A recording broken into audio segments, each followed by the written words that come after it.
Ya, shalom. Para suami, istri, bapak-bapak, dan ibu-ibu yang dikasihi Tuhan. Pada episode kali ini kembali kita belajar dari salah satu kota yang ada di negara Turki modern saat ini, di mana ada 7 kota yang tertulis di dalam kitab Wahyu pasal yang kedua. Dan salah satu wilayah atau salah satu kota itu kita sekarang belajar tentang kota Tiatira. Kira-kira apa yang terjadi di kota Tiatira? Kota Tiatira adalah kota yang berkembang dengan pesat, perekonomiannya baik, dan di kota itu terdiri dari banyak gereja-gereja yang bertumbuh dengan besar. Dan di antara gereja-gereja itu ada keluarga-keluarga, ada rumah tangga, ada suami istri yang beribadah di dalamnya. Dan Tuhan mulai melihat, mulai menilai keadaan gereja-gereja itu. Bagaimana rumah tangga di kota Tiatira itu terjerumus ke dalam suatu perkara yang tidak dikehendaki oleh Tuhan. Keluarga di kota Tiatira yang melambangkan keadaan kita pada zaman akhir saat ini. Nah, sudahkah kita berencana mengadakan bulan madu yang kedua berikutnya? Saat-saat semacam itulah sebagai saat yang paling tepat untuk kita belajar dari kesalahan. Kita mulai menguliti kehidupan rumah tangga kita sebelumnya, dan kemudian kita meneladani dari kota ke kota di kitab Wahyu pasal yang kedua dan pasal yang ketiga. Dan tentu kita harus siap untuk belajar dari kesalahan, dan dengan saling rendah hati, banyak berbincang berduaan saja, kita mulai bersama-sama belajar tentang kelemahan-kelemahan dari keluarga di kota Tiatira yang harus kita temukan pada saat kita mengadakan honeymoon yang kedua.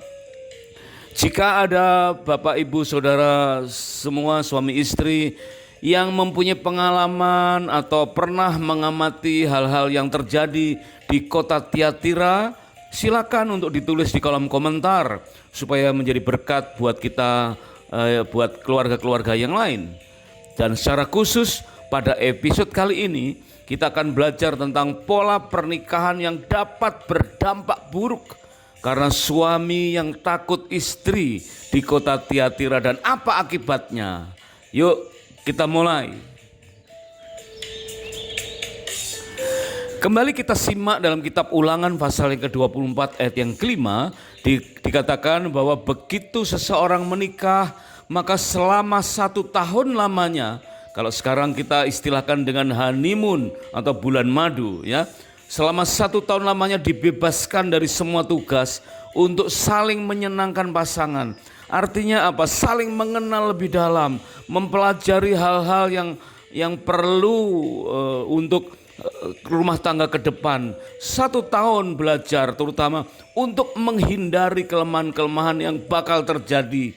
Sebagaimana perikop ini, kelemahan-kelemahan yang telah terjadi di Tiatira, sehingga saat bulan madu kedua ini atau selama 1 tahun artinya fokus dengan hal-hal demikian, maka kita harus mampu mendeteksi gejala-gejala dosa Tiatira dan kita bisa segera menghindarinya. Di dalam kitab Wahyu pasal yang kedua, ayat yang ke-18 sampai dengan ayat yang ke-29, firman Tuhan berkata, "Tuliskanlah kepada malaikat jemaat di Tiatira, aku tahu segala pekerjaanmu, baik kasihmu maupun imanmu, baik pelayananmu maupun ketekunanmu. Aku tahu bahwa pekerjaanmu yang terakhir lebih banyak daripada yang pertama." Wah, luar biasa. Ini adalah suatu sanjungan karena Tuhan mengamati orang-orang yang ada di kota Tiatira. Gerejanya berkembang pesat, rumah tangga begitu setia. Ya, kasihnya, imannya, dikatakan aku tahu segala pekerjaanmu. Wah, bukan hanya hari Minggu pelayanan di gereja, tetapi hari Senin sampai dengan Sabtu bekerja dengan kasih, dengan mempraktekkan iman. Dikatakan baik pelayananmu maupun ketekunanmu. Aku tahu, kata Tuhan, bahwa pekerjaanmu yang terakhir lebih banyak daripada yang pertama. Wah, ternyata rumah tangga di Tiatira terdiri dari suami atau istri yang bekerja dengan begitu baiknya. Karena yang dulu sudah bekerja dengan baik, sekarang dikatakan pekerjaanmu yang terakhir lebih banyak daripada yang pertama. Berarti ada peningkatan yang signifikan yang Tuhan bisa melihatnya sebagai sesuatu yang baik. Apakah benar yang dilakukan oleh Tiatira ini sesuatu yang gak ada masalah lagi? Karena mereka sangat-sangat tekun, kasihnya, imannya, wah luar biasa, pelayanannya luar biasa. Dan Tuhan sanjung itu semua. Tetapi kalimat berikutnya dari ayat ini berkata, tetapi aku mencela engkau. Nah ternyata dibalik ya semua yang baik itu, dikatakan pekerjaanmu yang terakhir lebih banyak daripada yang pertama. Sangat-sangat signifikan pertumbuhan. Mungkin secara ekonomi bisa terlihat meningkat. Tetapi aku mencela engkau, kata Tuhan, karena engkau membiarkan wanita Isabel yang menyebut dirinya nabiah mengajar dan menyesatkan hamba-hambaku supaya berbuat zina dan makan persembahan-persembahan berhala. Dan aku telah memberikan dia waktu untuk bertobat, tetapi ia tidak mau bertobat dari zinahnya. Wah, sangat-sangat disayangkan. Ternyata di balik gairah pelayanan, semangat bekerja, ya, yang dikatakan pekerjaan yang terakhir itu lebih baik, lebih banyak daripada yang pertama. Tetapi ada unsur-unsur yang perlu diperbaiki, yaitu mereka membiarkan wanita Isabel. Kita tahu wanita Isabel adalah istri dari Raja Ahab, ya, Raja Israel yang sangat terkenal. Dan Isabel ini ternyata asalnya sih bukan orang Israel, ya. Dan Isabel ini terkenal dengan penyembahan berhalanya. Dan kemudian di dalam kitab Wahyu ini diulang, dikatakan menyebut dirinya nabiah. Berarti ada banyak wanita-wanita di kota Tiatira, di gereja-gereja di kota Tiatira yang menyebut dirinya nabiah, tetapi mengajar dan menyesatkan para hamba-hamba Tuhan supaya berbuat zina dan makan persembahan-persembahan berhala. Artinya ada banyak pribadi-pribadi di kota Tiatira yang akhirnya melakukan banyak hal yang harusnya dipersembahkan untuk Tuhan, tetapi akhirnya dinikmati secara pribadi. Tidak beda dengan makan persembahan-persembahan berhala. Dan Tuhan menegur mereka. Aku telah memberikan dia waktu untuk bertobat, kata firman Tuhan, tetapi ia tidak mau bertobat dari zinahnya. Kemudian apa yang terjadi? Di dalam kitab Wahyu pasal yang kedua berikutnya ayat 18 dan seterusnya disebutkan, lihatlah, aku akan melemparkan dia ke atas ranjang orang sakit, dan mereka yang berbuat zina dengan dia akan kulemparkan ke dalam kesukaran besar, jika mereka tidak bertobat dari perbuatan-perbuatan perempuan itu. Dan anak-anaknya akan kumatikan, dan semua jemaat akan mengetahui bahwa akulah yang menguji batin dan orang dan hati orang, dan bahwa aku akan membalaskan kepada kamu setiap orang menurut perbuatannya.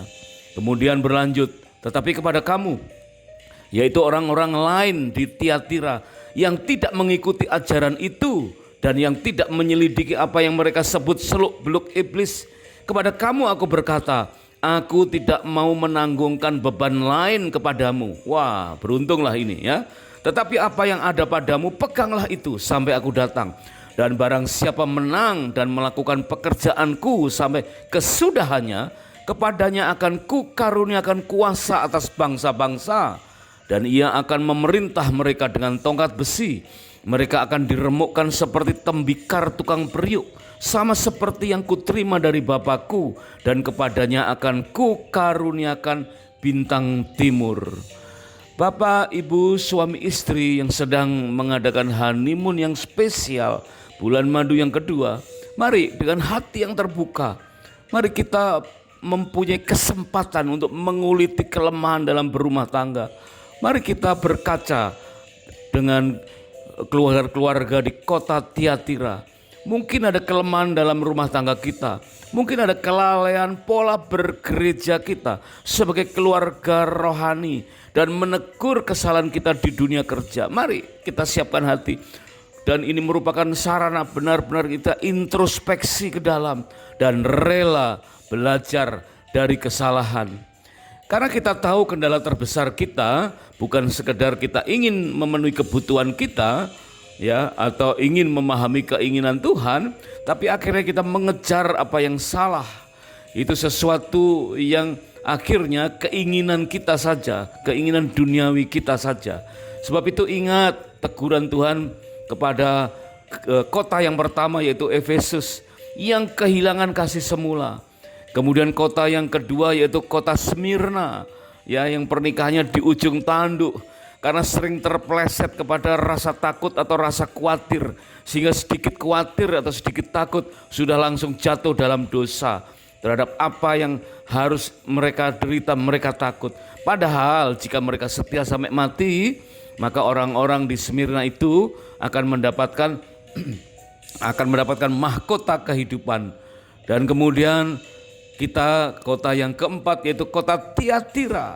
Ternyata kota Tiatira terdiri dari gereja-gereja besar dan jemaatnya merupakan keluarga-keluarga yang setia, yang rajin melayani, yang pekerjaannya baik dan mempunyai pertumbuhan yang signifikan. Tetapi Tuhan mencela karena membiarkan wanita Isabel, yaitu nabiah-nabiah yang mengajar dan menyesatkan untuk berbuat zina dan makan persembahan berhala. Meskipun Tuhan memberikan waktu untuk bertobat, tetapi ada banyak orang yang tidak mau bertobat dari zinahnya. Mari sekarang kita ingat, kita tengok dalam 1 Raja-Raja pasal yang ke-18 dan pasal yang ke-19. Itu kisah tentang Isabel yang disitir di dalam kitab Wahyu tentang kota Tiatira. Yaitu Isabel pernah melenyapkan nabi-nabi Tuhan. Dan waktu itu Obadja, seorang nabi, mengambil 100 orang nabi yang lain, lalu menyembunyikan mereka 50-50 sekelompok dalam gua dan mengurus makanan dan minuman mereka. Dan Isabel ini mempunyai 450 orang nabi Baal dan nabi-nabi Asyera yang 400. Waduh, berarti sekitar 850 nabi palsu yang mendapat makan dari meja istana Isabel.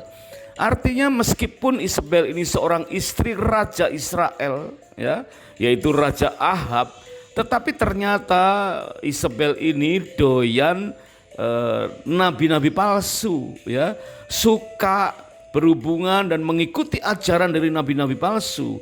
Dan si istri atau wanita Isabel ini akhirnya mampu menguasai suaminya, sehingga dikenal sebagai suami yang takut akan istri. Mungkin kalau zaman sekarang Raja Ahab ini, ya, kita kasih label saja sebagai ketua STI, ya, STI, suami takut istri, ya, atau ketua koordinator DKI di bawah ketiak istri. Ya, demikianlah seloroh dari orang-orang masa kini yang nampak, ya, sangat takut dengan wibawa istri.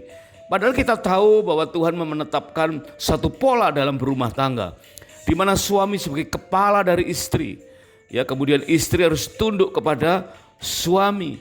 Dan ini adalah dua kata sakral di dalam kitab Efesus disebutkan, hai istri, tunduklah kepada suamimu sebagaimana kepada Tuhan. Demikian pula hai suami, kasihlah istrimu sebagaimana Tuhan mengasihi jemaat dengan rela mengorbankan dirinya. Artinya dua kata sakral ini merupakan satu pola yang sangat ideal, dan ternyata pola ini tidak ada di dalam rumah tangga di kota Tiatira, kota keempat yang kita pelajari di kitab Wahyu. Karena kota Tiatira dikatakan ada praktek-praktek nabiah yang mengajar dan menyesatkan, sebagaimana Isabel yang menguasai Ahab, sehingga Ahab dikenal sebagai suami yang takut istri. Mungkin akhirnya ada banyak rumah tangga di Tiatira yang dibelenggu dengan rasa ketaatan yang palsu terhadap seorang nabiah mirip seperti Isabel di dalam 1 Raja-Raja itu. Tidak ada ketaatan, ketundukan kepada suami, dan mungkin akhirnya tidak ada unsur suami mengasihi istri. Meskipun secara materi mungkin terlihat sangat baik-baik saja, tetapi secara rohani peran Isabel, wanita nabiah yang mengajar dan menyesatkan, itu sangat berpengaruh dan Tuhan menegur Tiatira. Teguran itu tentunya bisa berlaku dalam kehidupan kita hari-hari ini. Tuhan akan melemparkan ke atas ranjang beberapa orang sakit ke dalam kesukaran besar. Dan namun untuk yang menang sampai kesudahan, Tuhan akan memberikan kuasa atas bangsa-bangsa dan memerintah. Jadi ada punishment, ada juga hal-hal yang baik, ada reward yang Tuhan juga berikan, ya, jika kita bisa menjauhi dosa-dosa yang dilakukan oleh kota Tiatira. Nah, mari kita simak sebentar arti kata Tiatira. Kota Tiatira berasal dari kata tia dan tira, memiliki arti sebagai odor of affliction atau bau penderitaan. Disebut pula dengan sebutan Semiramis. Berarti memang benar kota Tiatira itu punya kecenderungan untuk melakukan banyak sekali perzinahan secara rohani sebagaimana yang diajarkan oleh Nabiah. Ya, Nabiah Isabel yang mengajar dan menyesatkan untuk berbuat zina dan makan persembahan berhala. Karena dari nama Tiatira saja udah disebut sebagai odor of affliction atau bau penderitaan, dan disebut pula sebagai Semiramis. Berarti hati-hati dengan penyebutan kota, penyebutan penamaan gereja, ya, karena itu mengandung makna pewahyuan atau harapan. Sebab itu mari kita kembali sensitif terhadap kota Tiatira yang Tuhan sudah tegur sedemikian hebatnya. Pola pernikahan harus kita hindari dari keluarga-keluarga semacam di kota Tiatira ini. Sebab Tuhan, ya, melemparkan beberapa orang menjadi orang yang sakit karena mereka berbuat zina, dilemparkan dalam kesukaran besar. Tetapi jika bertobat, wah, ini rewardnya, ya, dari perbuatan-perbuatan dosanya, maka wah, Tuhan akan memulihkan dan kepadanya dikaruniakan kuasa atas bangsa-bangsa, dan kepadanya akan dikaruniakan bintang timur. Wah, luar biasa. Berarti meskipun Tuhan menegur, ya, semacam kejatuhan karena kota Tiatira, ada banyak suami-suami yang kemudian takut istri atau keluarga-keluarga yang mengikuti hasutan dari wanita Isabel. Tetapi begitu kita berbalik, luar biasa, ya.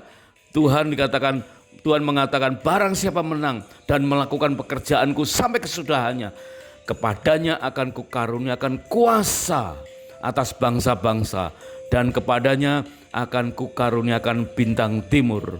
Bapak, ibu, suami, istri yang sedang mengadakan honeymoon yang kedua, marilah kita mulai sensitif, ya, mulai kita mengamati, ya, kira-kira potensi munculnya dosa Tiatira itu ada tidak di antara kita. Ya, mari kita tegakkan dua kata sakral, suami sebagai kepala dan istri sebagai penolong. Suami yang mengasihi istri dan istri yang tunduk kepada suami, maka kita akan terbebas dari dosa-dosa kota Tiatira. Terima kasih sudah menyimak, dan kami sangat bersuka cita jika episode ini dapat menjadi berkat. Dan terima kasih jika berkenan untuk subscribe atau like, dan silakan di-share ke pasangan-pasangan yang lain. Jika ada kesaksian, ada pendapat, ada pertanyaan, silakan untuk ditulis di kolom komentar supaya kita bisa semuanya kita bisa menjadi berkat buat yang lain. Kiranya Tuhan Yesus memberkati keluarga dan rumah tangga kita semua dengan berlimpah-limpah-limpah. God bless.